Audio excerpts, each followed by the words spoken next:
자, 오늘 함께 은혜 받으실 하나님의 말씀은 평화의 나라, 평화의 나라라는 제목으로 함께 하나님 말씀 한번 나눠보도록 하겠습니다. 우리가 살고 있는 나라는 미국이라는 나라죠. 여러분들 미국으로 올 때 어떤 마음을 가지셨어요? 우리 연우 이제 미국 올 때 어떤 생각과 마음으로 오셨나요? 저는 가족이 먼저 여기 온 상태여가지고 가족이랑 좀 오래 떨어져서 생활했다 보니까 미국에 올 때 그냥 이제 드디어 함께 하는구나 약간 그 마음으로. 가족과 네. 함께하는. 네. 사모님은 미국 올 때 어떠셨어요? 저는 그냥 남편 따라왔어요. 아무 생각 없이. 그러셨구나. 네. 하민이가 태어나 보니까 미국이야. 나 사모님은 어떤 기대를 갖고 오셨어요? 저는 애들 때문에 왔어요. 애들 한국에서 학교 보내기 전에 계속 이제 남편의 누나들이 있어서 미국에 오라고 계속 그랬는데 싫다고 그랬거든요. 근데 애들이 학교 갈 때가 되니까 마음이 달라지는 거예요. 큰 애가 이제 학교 들어가기 바로 전쯤 되니까 유치원 다닐 때 가야 되겠다. 미국에 갈 수 있는 기회가 있는데 애들한테 미안할 것 같은 거예요. 그래가지고 그냥 결정을 했죠. 물론 뭐 여러 가지 생각들과 이유가 있고 삶의 형편과 처지가 다르지만 전 개인적으로 미국 올 때 상당히 기대가 컸어요. 왜냐면은 저는 좀 어린 나이긴 했는데 한국 사회에서 이렇게 한 28살까지 살았으니까 뭐랄까 천장에 유리벽이 항상 막혀있는 느낌이 있었어요. 항상 살면서 내가 넘을 수 없는 무언가가 막혀있는 느낌, 불합리한 것들, 또 내가 하고 싶다고 해서 할 수 없는 여러 가지, 물론 저의 연약함도 많이 있었지만, 그래서 미국이라는 것이 물론 아이들 때문에 또 이렇게 오게 되기도 했지만 저 개인적으로는 정말 합리적인 나라, 제가 생각했던 건 그래요. 합리적인 나라, 상식이 통하는 나라. 왜냐하면 이제 이 나라 자체가 하나님의 말씀을 통해서 또 기독교적인 가치에 의해서 세워진 나라이기 때문에 그런 되게 합리적인 나라라 생각을 했죠. 처음 초창기 미국에 왔을 때만 해도 그거에 대한 확실한 증거들이 되게 많았어요. 진짜 법과 제도라든가 또 사회의 어떤 사람들의 문화 이런 것들이 상당히 합리적인 것들이 너무나 많았어요.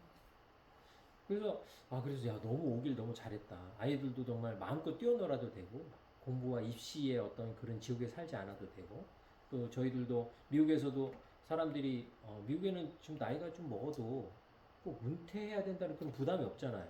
자기가 건강하고 자기가 일하고 싶으면 일하고 자기가 하고 싶은 것들을 할 수 있는 많은 자유와 여건들이 보장되어 있는 그런 좋은 환경이기도 합니다. 그런데 시간이 지나면서 좋은 것들은 오래가지 않는 것 같아요. 그죠? 우리가 과거에 갔었던 관광지가 좋았는데 다시 가면 실망스러운 것처럼 모든 것들이 좋은 건 오래가지 않는 것 같아요. 그래서 그 이유 중에 하나가 뭔가 봤더니 사람들이 생각과 가치가 변해. 미국도 청교도적인 어떤 가치관을 가지고 기독교 국가라고 이렇게 세워줬지만 사람들이 세상을 살면서 변해가는 거예요. 조금씩 변해가서 그래 옛날에 과거에 중요시 여겼던 가치들이 이제는 현대에서는 그렇지 않은 것으로 조금씩 변형되어 가는, 뭐 그것이 좋다 나쁘다를 뭐 우리가 뭐 객관적으로 얘기할 수는 없지만 우리는 주관적으로 느끼잖아요. 그죠? 옛날에 이랬는데 이게 이렇게 바뀌었다라는. 그래서 이 세상의 나라는 정말 우리가 꿈꾸는 이상적인 이데아, 이상적인 어떤 이상의 세계와는 다르다는 것을 우리는 피부로 절감하고 있습니다. 그래서 어떻게 보면 우리는 더 하나님의 나라에 대한 소망을 더 우리가 갖고 살아가는 것 같아요. 하나님의 나라에 대한 소망. 이 하나님의 나라에 대한 어떤 그림자와 같은 것을 제공해 주는 것이 있다면 이 지구상에 두 가지가 있거든요. 첫 번째는 교회. 왜냐하면 하나님의 말씀이 그 가치의 중심이 돼서 하나님이 원하시는 것을 이루기 위한 예수 그리스도께서 세우신 공간이기 때문에 이 교회는 어떻게 보면 하나님의 나라의 작은 모형과 같은 거예요. 또 그 다음에 뭐죠? 가정. 네, 가정이라는 것은 이 사랑을 통하여서 이루어진 공간이에요. 그죠? 거기에는 잘남과 못남과 뭐 부자와 가난은 이것이 필요 않고 부모와 자식 또한 형제와 자매 이러한 관계들이 사랑으로서 뭉쳐져 있어서 그 사랑이 가장 중요한 것이 되는 공간, 바로 가정이라고 얘기할 수 있습니다. 그런데 이러한 가정과 이러한 교회도 때로는 본의 아니게 정말 하나님이 원하시는 하나님의 나라의 모습을 보여주기보다는 그렇지 못한 모습을 통하여서 사람들에게 상처를 주고 그러한 것들이 저와 여러분이 심심치 않게 요즘 접하고 있는 모습입니다. 많은 가정들이 깨어지고 많은 교회가 깨어지기도 하고 문을 닫기도 하고 그러한 일들이 왜 일어나는가? 근데 그러한 것들을 볼 때에 오늘 그러한 이유, 그런 것들을 방지하고 그런 것들을 예방하는 그러한 약속의 말씀이 오늘 본문에 우리에게 주어주시는 말씀이 아닌가 한번 생각을 해봅니다. 본문의 내용을 보면요.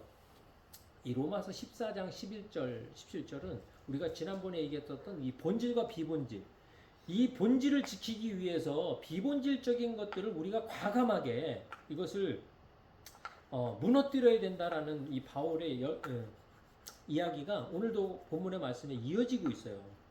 그래서 오늘 본문의 내용에 보면은 첫 번째 이 11절과 12절의 말씀에 보면 기록되었으되 주께서 이르시되 내가 살았노니 모든 무릎이 내게 꿇을 것이요 모든 혀가 하나님께 자백하리라 하였느니라. 이러므로 우리 각인이 자기 일을 하나님께 직고하리라. 할렐루야. 자, 이 말씀의 핵심의 내용은 뭐예요? 내가 갖고 있는 판단의 기준, 내가 갖고 있는 가치관으로 상대방을 판단해라, 판단하지 말아라. 판단하지 말아라라는 거예요. 그 사람이 뭐라 그랬어요? 지난주에 우리 말씀에 그것에 대한 소유권을 누가 갖고 있다? 저 사람에 대한 소유권, 저 인간에 대한 소유권을 누가 갖고 있어요? 하나님이 갖고 있다. 남의 주인의 하인을 우리가 이거 알가 불가 할 수 없다라는 거예요. 그 주인이 그 하인을 가르치고 그 주인을 오늘도 주인이 하인을 소유하고 가지고 있기 때문에 그 다른 사람이 그거에 대해서 뭐라고 할 자격이 없다라는 거예요. 저와 여러분도 사실 그런 존재라는 거예요. 왜냐? 하나님께서 그 사람이 잘했던 못했던 그 사람이 좋던 나쁘건 그거는 내가 상관할 바가 아니라 각자 나중에 그 사람들이 하나님과 함께 해결할 문제라는 거죠. 그래서 저와 여러분은 우리에게 주어진 가족과 우리에게 주어진 이웃을 우리는 어떻게 해야 돼요? 그냥 사랑해줘야 돼. 용서해줘야 돼. 이해해줘야 돼. 때로는 여러분 아프지만 진실을 얘기해야 될 때가 있잖아요. 그죠? 상대방의 어떠한 잘못된 부분과 연약한 부분을 얘기해야 될 때가 있어요. 근데 여러분 여기에서 우리가 한 가지 주목해야 될 필요가 있어요. 우리가 생각난다고 다 얘기하면 안 돼요. 우리 한번 기도해 봐야 돼요. 하나님, 내가 이런 부분을 저 사람한테 얘기하고 싶은데 이게 하나님 아버지, 하나님 원하시는 겁니까? 이게 하나님이 기뻐하시는 겁니까? 기도해 봐야 돼요. 그리고 그 기도 가운데 확신이 있을 때에만 우리가 그 사람에게 정중하게 얘기해 줄 수 있어야 돼요. 근데 우리 특히 이 목사들, 이 병이에요, 병. 뭐 어떤 병이 있냐면 가르치는 병. 아주 한국에서는 되게 아주 치명적인 병이죠. 꼰대, 네? 진지충, 뭐 이런 얘기. 그러니까 뭐 되게 진지하게 막 가르치려고 뭐 하고 그러면 이게 하나님이 나한테 그렇게 주신 직분이니까 그렇게 생각해요. 근데 여러분 그것도요 교회 안에서 또 하나님이 주어진 여건 안에서 하나님이 주신 관계 안에서만 해야 되는데 모든 걸 다 판단해야 된다. 모든 걸 다 얘기해. 이건 하나님 원하시는 방법이 아니죠. 우리가 부모이기 때문에 아이들에게 전폭적으로 물론 하나님이 주신 사명이기 때문에 아이들을 하나님의 말씀대로 가르치는 건 맞아요. 근데 그 이상의 것을 우리의 감정과 우리의 기분까지 쏟아내면서 아이들을 정말 정서적으로 정말 힘들게 하는 그런 나쁜 짓을 해서는 안 되죠. 왜냐하면 그것이 우리의 소유라고 생각하기 때문에 내 남편이기 때문에 내 자녀이기 때문에 내 성도이기 때문에 내 친구이기 때문에 그렇지 않아요. 그런 것은 하나님 은혜 가운데 주어진 관계일 뿐이지 그 모든 자녀들 부부가 됐던 남편이 됐던 친구가 됐던 그 소유권은 누가 갖고 있어요? 하나님이 갖고 계신 줄 믿습니다. 그렇기 때문에 저와 여러분이 그들에게 할 수 있는 건 오직 뭐예요? 사랑이에요. 이해예요. 제가 어떤 유튜버의 동영상을 보면서 참 되게 신선한 도전을 받았던 게 하나 있었어요. 그 사람이 이렇게 걸어서 알래스카를 횡단하는 사람이. 그래서 뭐 아르헨티나까지 가겠다고 그러더라고요. 대단한 젊은이에요. 보는데 그 사람이 이렇게 막 수레를 끌면서 힘들게 이렇게 걸어가고 있는데 어떤 트럭이 탁 서요. 탁 서더니 그 트럭에서 어떤 분이 하는 얘기가, 내가 예수님에 대한 메시지를 너한테 전하고 싶은데 전해도 되겠니? 라고 물어보는 거예요. 전 살짝 좀 신선한 충격을 받았어요. 난 그냥 그 사람이 딱 서서 Jesus loves you 하면서 그냥 복음을 전할 줄 알았어. 근데 그렇지 않아. 내가 너한테 복음을 전해도 되겠냐 라고 물어봐. 오케이. 제가 얼떨결에 오케이 한 것 같아요. 그랬더니 예수님이 너를 사랑한다. 너가 필요한 게 없냐? 내한테 음식이 좀 있는데 주고 싶은데 줘도 되겠냐? 물어봐요. 오케이. 그 사람이 얘기하니까 그 사람이 그걸 줘요. 우리는 생각하잖아요. 상대방에게 좋은 거니까. 그래, Jesus loves you 하면서 그냥 음식을 그냥 주고 갈 수도 있잖아. 근데 안 그래. 그 사람은 복음을 전하는 것도 그 사람이 불편하면 너 전하지 않게. 그리고 내가 음식을 주는 게 그 사람이 좋은 거지만 그 사람 받는 사람이 불편하면 내가 그걸 주지 않겠다라는 마음이, 그 상대방의 배려에 대한 마음이 있는 거예요. 이 사람은 그걸 아는 거예요. 저 사람이 비록 힘들게 이 알래스카 땅을 걸어가고 있는 사람이긴 하지만 그 사람의 주인이 누구예요? 하나님. 그 사람을 돕고 그 사람에게 도움이 되는 말이다 할지라도 그 사람을 존중하고 그 사람의 주인을 존중하는 태도. 저는 이러한 태도가 저와 여러분의 관계 가운데 참 중요하다고 생각해요. 아무리 내 아내여도 내 아무리 자녀여도 이 자녀와 이 내가 사랑하는 이 대상의 소유권이 하나님이라는 거예요. 그래서 이 사람 또한 하나님과 직접적으로 교제하고 하나님이 직접적으로 나중에 심판하고 다스릴 하나님의 소유된 백성이라는 것을 항상 기억하고 우리가 그를 존중하며 대할 때에 저와 여러분이 더욱더 인간관계 가운데서도 하나님 은혜가 넘치게 될 줄 믿습니다. 옛날에 그 나치가 전쟁을 일으키고 또 이제 전쟁이 끝나고 나서 이 나치들이 이제 전쟁 재판을 이제 받게 됐잖아요. 근데 모든 사람들이 독일군이었다는 것 때문에 똑같은 재판에 처해지지 않습니다. 근데 무엇 때문에 어떤 사람은 정말 평생 종신형을 받기도 하고 어떤 사람은 무죄를 받기도 해요. 그 다 무엇 때문에 그게 갈리느냐? 그 사람들이 각자 개인적으로 한 행위 때문에. 어떤 사람은 그냥 정말 군인이기 때문에 어쩔 수 없이 전쟁에 나갔다가 포로가 된 사람도 있어요. 근데 어떤 사람들은 자기가 거부할 수 있는 것임에도 불구하고 그 범죄에 참여한 사람들이 있어요. 그런 사람들을 구분해내요. 구분해내서 그 사람들의 한 행위대로 전쟁의 재판이 이루어졌어요. 여러분 나중에 마찬가지일 거예요. 저와 여러분이 나중에 하나님 나라 갈 때에서도 우리가 그냥 그 가족이었기 때문에 그 사람의 자녀였기 때문에 그 교회에 속했었기 때문에 다 같이 벌 받는 그런 게 아니에요. 저와 여러분은 각자 행한 일대로 하나님 앞에 보응을 받는 것이 하나님 나라의 원칙인 줄 믿습니다. 그렇기 때문에 저와 여러분은 하나인 동시에 또한 각자예요. 그렇기 때문에 내가 갖고 있는 기준으로 우리는 이웃을 바라봐야 돼요? 바라보지 말아야 돼요? 바라보면 안 돼요. 비록 가족이라 할지라도 자녀라 할지라도. 두 번째 오늘 내용을 보면은 13절서부터 16절의 말씀, 13절과 16절의 말씀을 같이 한번 보겠습니다. 시작. 그런즉 우리가 다시는 서로 비판하지 말고 도리어 부딪힐 것이나 거칠 것을 형제 앞에 두지 아니하도록 주의하라. 만일 음식으로 말미암아 내 형제가 근심하게 되면 이는 내가 사랑으로 행하지 아니함이라. 그리스도께서 대신하여 죽으신 형제를 내 음식으로 망하게 하지 말라. 그러므로 너희의 선한 것이 비방을 받지 않게 하라. 할렐루야. 네. 자, 여러분 이 내용은 지난번에 했던 것처럼 바울이 이 음식에 대한 문제가 그 당시에 상당히 심각했다라는 것을 우리는 이해할 수 있습니다. 여러분 어떤 음식을 먹고 안 먹고가 성경상에 중요해요? 안 중요해요? 성경상으로 상당히 중요합니다. 특히 구약 성경에서는 비늘 있는 것을 먹으면 돼요? 안 돼요? 안 되죠. 말굽이 갈라지지 않은 걸 먹으면 돼요? 안 돼요? 안 되죠. 네. 그래서 피체 있는 게 먹으면 돼요, 안 돼요? 안 되죠. 그러고 보면 한국 사람들은 진짜 안 되는 사람들이야. 왜냐면 한국 사람들이 좋아하는 거, 특히 비늘 없는 생선, 뱀장어, 메기 이런 거 엄청 좋아하잖아. 그죠? 그리고 뭐 한국 사람들은 선짓국, 야 이거 선지 이거 죄송한 얘기인데 선짓국 시원해요. 예? 아니 피체 먹는 거, 피 자체를 먹는 걸 좋아해요.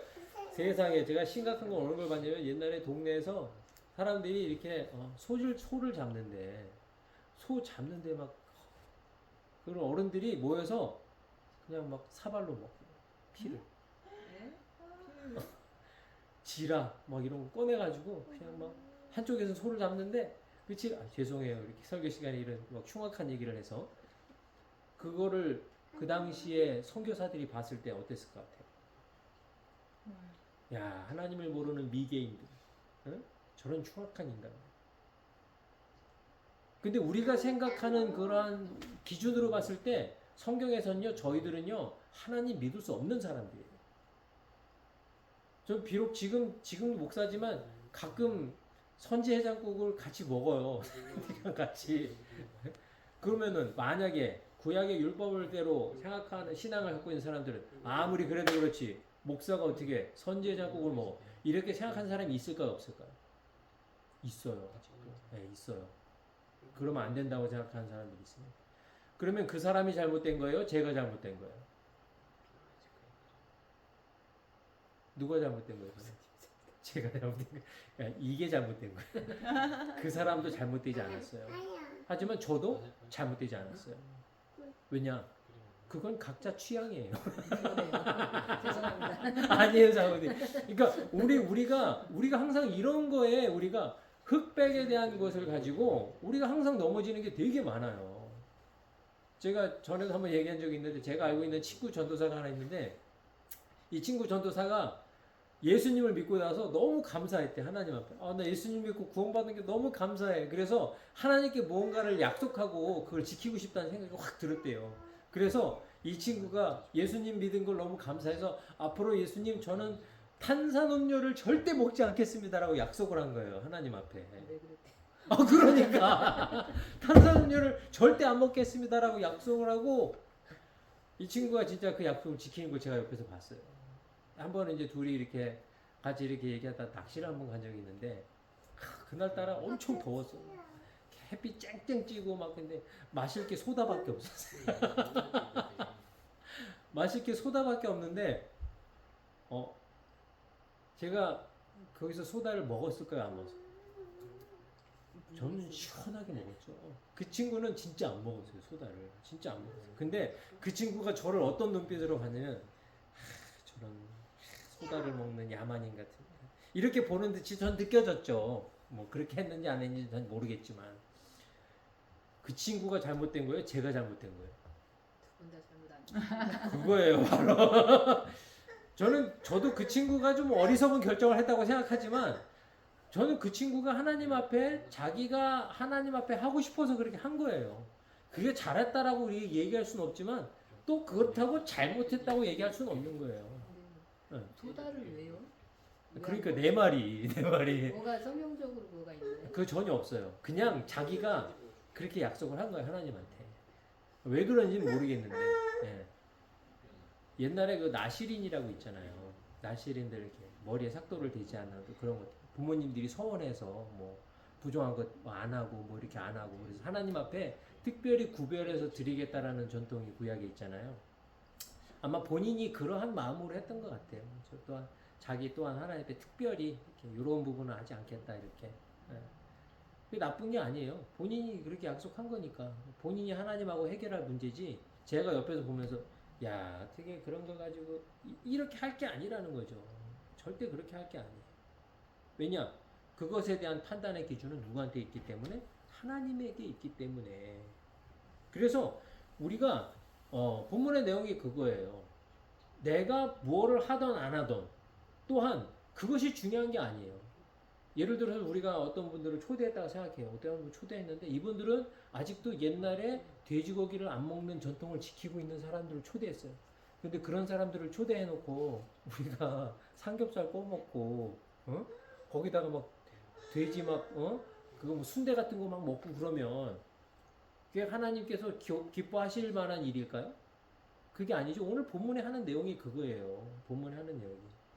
만일 음식으로 말미암아 내 형제가 근심하게 되면 이는 내가 뭐로 어떻게 하는 것이다? 사랑으로 행한 게 기다 아니다? 아니다라는 거예요.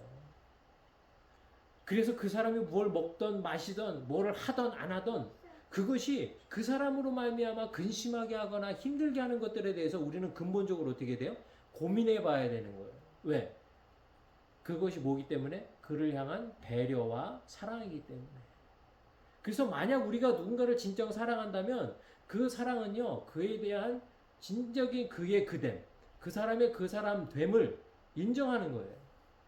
여러분, 그 옛날에 2015년에 어떤 이제 비행기 안에서 어떤 아이가 땅콩 알러지가 있는 아이가 있어요.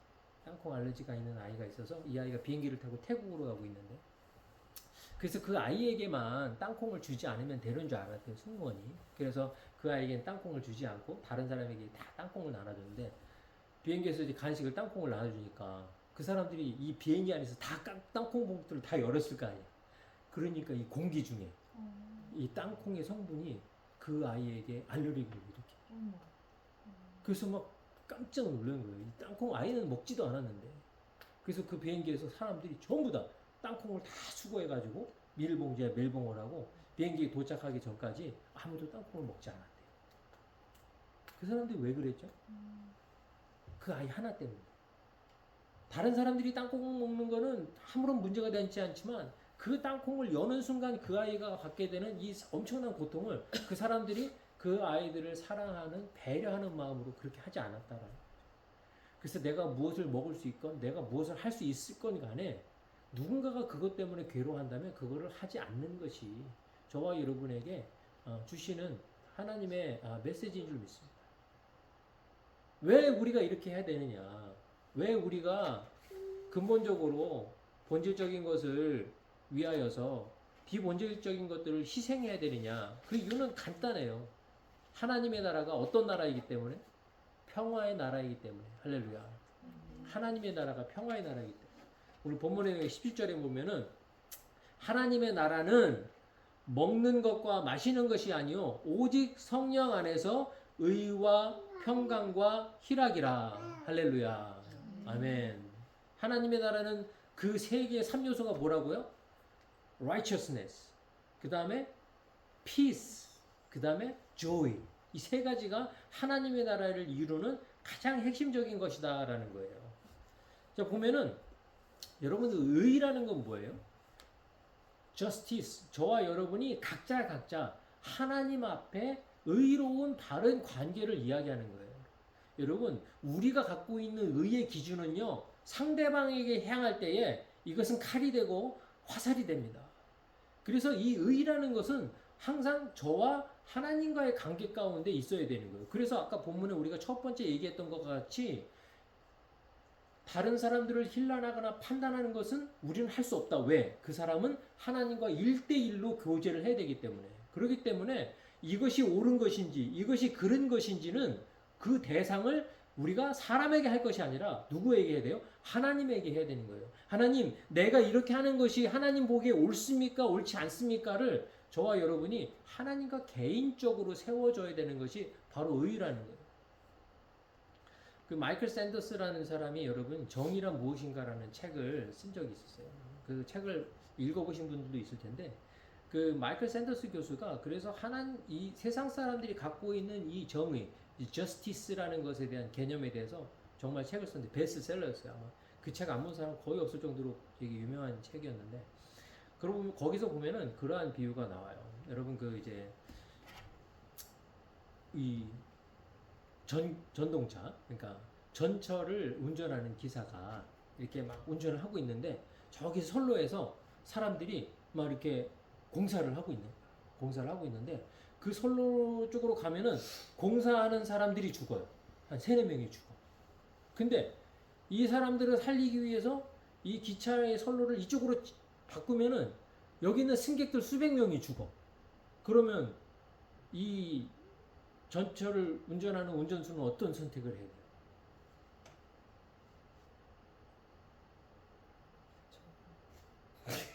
에이, 사모님 지금 3명을 죽인 거야 지금. 상황이 상황이 상황이. 그러니까 이게 마이클 샌더스 교수가 하는 얘기가 그거예요. 우리가 생각하는 정의의 기준이 딱 그런 거예요. 그러니까 공리주의, 다다익선, 많은 사람들이 살릴 수 있으면 적은 사람이 희생해도 된다라는 생각. 그렇죠? 물론 그러한 상황은 정말 있어서도 안 되는 정말 비극적인 상황이죠. 그죠? 근데 그러한 상황들이 현실 사회에 있었을까 없었을까요? 많았어요. 여러분 그 한국에 생각날지 모르겠는데 옛날에 우리 공군 훈련기를 조정하던 전투기 조종사가 훈련 중에 비행기가 고장이 났어요. 비행기 고장이 났는데 이 비행기를 고장난 비행기를 가지고 활주로 쪽으로 가려고 하다 보면 내가 살 수 있는 찬스가 있긴 있어요. 그죠? 근데 그 근처에는 뭐가 있냐? 주택가야. 그래서 비행기가 떨어지면 수많은 사람들이 인명의 피해를 입을 수가 있어요. 그런데 내가 오른쪽으로 틀면은 이쪽으로 틀면은 산기슭이야. 내가 착륙할 수 있는 기회가 있어요, 없어요? 없어. 그 대신 다른 사람들을 살릴 수 있어. 그래서 그 조종사가 전투기 조종사가 자기를 희생하고 사람들을 살렸던 그런 내용들이 많이 있어요. 이러한 일들이 우리 가운데 비일비재해요. 우리가 생각하는 정의의 기준은 항상 대부분 상대적이에요. 내가 이렇게 함으로써 어떻게 될 것이냐. 하지만 성경에서 이야기하는 정의의 기준은요, 그러한 우리가 생각하고 있는 사람과 사람과에 있어서의 정의의 기준이 아니라 그것은 하나님과 나와의 개인의 문제라는 거예요. 내가 그것을 한 것이 정의롭고 그렇게 하지 않은 것이 정의롭지 않다의 문제가 아니라 내가 그렇게 한 것이 과연 하나님이 보시기에 정의로운 것이냐, 그것이 중요하다는 것을 얘기하는 것이 성경적 정의관이에요. 그래서 저와 여러분은 하나님의 나라는 의로 이루어진 나라인데 그 의는 상대방과 대상을 위한 의가 아니에요. 나와 그 사람이 의롭냐 내가 의롭지 않냐의 문제가 아니에요. 그 사람은 그 사람과 하나님과의 관계에 있어서, 나는 나와 하나님과의 관계에 있어서 내가 의로운가 의롭지 않으냐인가가 중요한 거예요. 그래서 저와 여러분이 정말 하나님의 나라의 백성이라면 이 의의 개념, 그 사람이 옳고 그름에 대한 문제가 아니라 내가 하나님 앞에 옳고 그름의 문제로 우리가 인생의 관점에 포커스를 가져야 될 줄 믿습니다.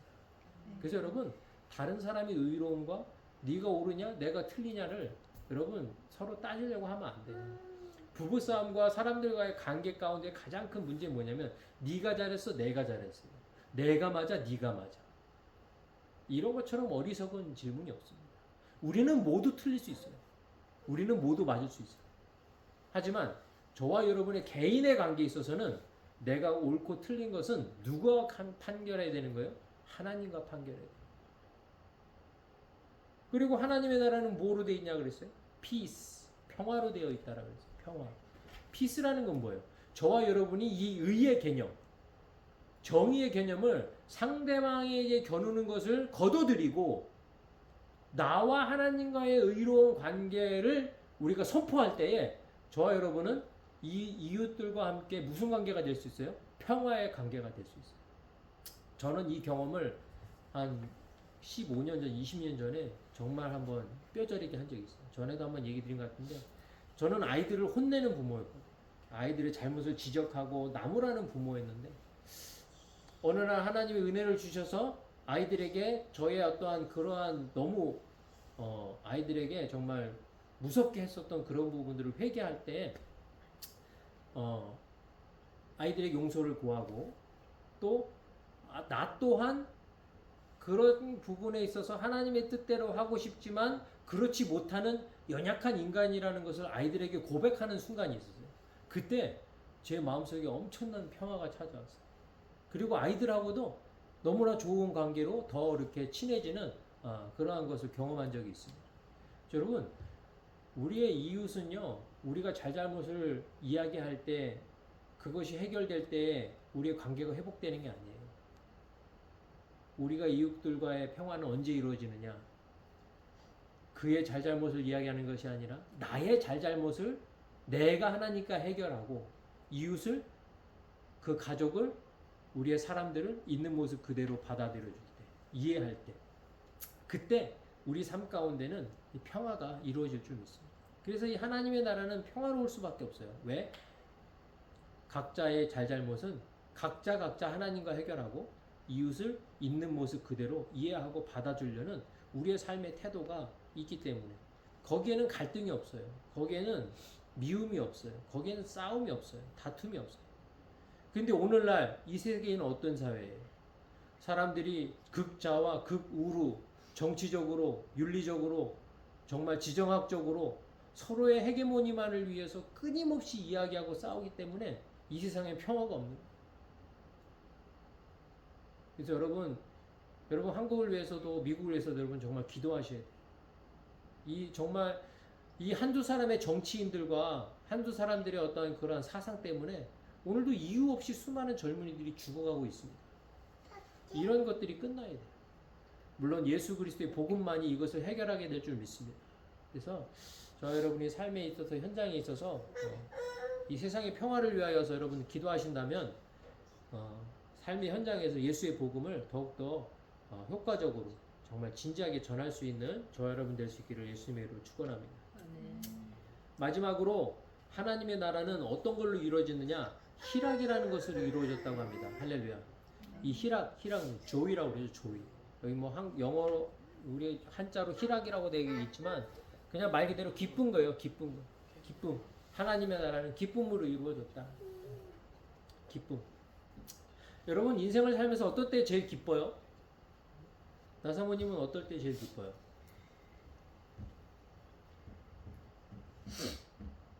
하나님이 기뻐하는 일 했을 때 진짜 기쁜 것 같아요. 할렐루야. 하민아, 넌 언제 제일 기쁘냐?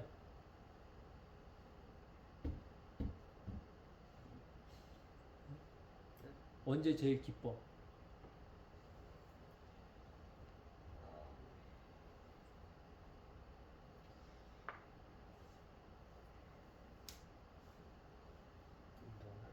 운동할 때. 그래. 우리가 갖고 있는 기쁨의 기준이 사실은 두 가지예요, 정말. 어떤 뭐냐면 나의 니드가 채워졌을 때 그 사람들은 이걸 기뻐하고 행복해해요. 그죠? 근데 영적인 기쁨은요, 우리의 니드에 대한 문제가 정말 하나님이 원하시는 쪽 안에서 채워졌을 때 영적인 기쁨이 우리 삶 가운데 넘쳐나는 것을 봐요. 제가 그때 아까 그 유튜버 이야기를 잠깐 했는데 그 유튜버가 일본 횡단하는 여행을 끝내고 두 번째 세운 계획이 이제 알래스카에서 아르헨티나까지 걸어가는 건데 첫 번째 여행에서 쉘터에서 어떤 할아버지를 만났대요. 할아버지를 만났는데 이 할아버지가 그 청년한테 무슨 도움을 주려고 그랬나 봐요. 근데 이제 청년이 그걸 막 사양했나 봐. I'm okay. 근데 그 할아버지가 그 청년한테 그 얘기를 했대요. 너 내가 하는 말을 잘 들어. 무슨 얘기냐면 너가 하고 있는 이 여행이 정말 의미 있고 정말 뜻 있는 여행이기 때문에 많은 사람들이 너한테 작은 도움을 주려고 할 텐데 그 도움을 거절하지 말아라 라고 얘기를 했대요. 근데 이제 청년이 그 얘기를 가만히 듣고 보니까 되게 그 아저씨가 너무 진지하게 얘기하니까 이렇게 좀 생각하면서 들었대요. 근데 그 얘기를 듣고 나서 이 청년이 그래서 이제 영상 중간중간에 이 청년을 도와주는 사람들이 계속 나타나요. 밥을 사주는 사람도 있고 돈을 건네주는 사람도 있고 음료수를 건네주는 사람도 있고 계속 나타나요. 근데 계속 나타나는데 제가 그래서 그 영상을 보면서 느낀 건 뭐였냐면 이 사람들이 그 사람을 향하여서 돕는 이러한 작은 손길로 그 사람의 여정과 동행하는구나 라는 그런 생각을 했어요. 내가 비록 그 사람의 여행에 같이 그 길을 걸어가지 못하지만 작은 이러한 나의 정성으로 그 사람의 그 여정 가운데 그 보람 있는 일에 동참하려고 하는구나라는 걸 느꼈어요. 그래서 정말 무언가 의미 있는 일을 한다는 것은 정말 가치 있는 일이고 또 그 의미 있는 일을 하는 사람을 돕는 것 또한 동일하게 가치 있는 거구나라는 걸 이제 생각하는 시간을 한번 가졌거든요. 여러분, 이 기쁨이라는 거는요, 내가 뭘 해야 기뻐하는 건 어떻게 보면 되게 기초적인, 초보적인, 되게 좀 말초적인 기쁨이에요. 내가 뭘 해야 기쁘고 내가 뭘 하지 않으면 안 기쁜 거. 근데 내가 무얼 하지 않아도 누군가가 무언가를 함으로써 기뻐하는 거를 기뻐할 수가 있어요. 대표적인 게 어떤 거예요, 여러분? 우리 로이가 와서 걸어갈 때 로이는 항상 누워 있었잖아요, 그죠? 그리고 항상 다이퍼를 누군가 바꿔줘야 됐어. 그런데 로이가 크면서 이제 걸어. 그러면 할머니들이 그걸 보고 좋아해. 자기가 걷는 것도 아닌데. 그리고 애가 맨날 기저귀를 갈아줘야지도록 막 이렇게 기다리고 있다가 이제는 화장실 가서 소변을 봐. 그런데 그게 누구게 기뻐요? 엄마가 기뻐해. 왜? 내가 화장실 가는 것보다 그렇게 하지 못했던 이 아이가 성장하면서 그렇게 하는 것이 더 기쁜 거예요. 이 기쁨은 내가 하는 기쁨이 아니에요. 그 누군가가 그것을 극복해 나가는 과정을 격려하고 사랑하는 사람들이 누릴 수 있는 기쁨이에요. 이 기쁨을 사실은 어디서 온 기쁨이냐? 바로 하나님에게서 온 기쁨인 줄 믿습니다. 여러분 창세기에 보면은 하나님이 이 세상을 만들어요. 이 세상을 만드시고 달도 만드시고 해도 만드시고 물도 만드시고 다 모았다 그래요? 너무 좋았다 그러세요. 좋았다 그러시는데 하나님이 인간을 만드시고 그 인간이 에덴이라는 동산을 가꾸면서 짐승들에게 이름도 지어주고 나무에게 이름도 주어지고 그것을 가꾸는 것을 보시고 하나님 뭘 하셨냐? 심히 좋았다라고 말씀하세요. 할렐루야. 하나님이 이 기쁨의 원조, 주인이세요. 하나님이 에덴 동산을 만들어 놓고 거기서 놀고 자기가 아이 좋아 이러시는 분이 아니에요. 너무나도 완벽하고 좋은 것을 만들어 두시고 그것을 누리는 자녀들을 보았을 때 기뻐하십니다. 그래서 우리가 하나님께서 주신 그 성령과 성품을 저희들이 조금 갖고 있는 것 같아요. 그래서 아빠도 지금 이렇게 힘들게 일하고 설사하고 힘든데도 아이 데리고 와서 이렇게 아이하고 같이 예배 드리고 그런 게 아빠가 기쁘기 때문에 그렇게 와서 하는 거예요. 이 마음, 이 기쁨이 저와 여러분이 삶 가운데 넘치게 돼야 될 줄 믿습니다. 이것이 가족 안에 머물러서는 안 돼요. 이웃과 그저 열방과 하나님의 모든 형상을 따라 지은 사람들이 하나님의 뜻 가운데 살아가고 구원받고 예수님을 믿고 살아가는 것을 통하여서 저와 여러분이 기쁨을 얻을 수 있기를 예수님의 이름으로 축원합니다. 내가 운동을 하고 기쁜 거, 이 기쁨을 그럼 나쁜 거예요? 이거는 아니에요. 이거 또한 좋은 거예요. 하나님이 우리에게 몸을 주시고 운동해서 건강해져서 내가 기쁨을 누리는 것 감사한 거죠. 근데 그 기쁨 가운데 머물러 있지 말고 한 걸음 더 나가서 정말 내가 하나님이 기뻐하시는 일, 내가 누군가를 사랑하고 누군가를 섬기고 누군가를 희생함으로써 정말 하나님의 형상을 따라 지음받은 그 사람을 기쁘게 함으로써 그 기쁨에 저와 여러분이 동참할 수 있기를 예수님의 이름으로 축원드립니다. 그래서 하나님의 나라는 어떤 나라예요? 의의 나라예요. 나와 하나님과의 관계, 정의의 관계.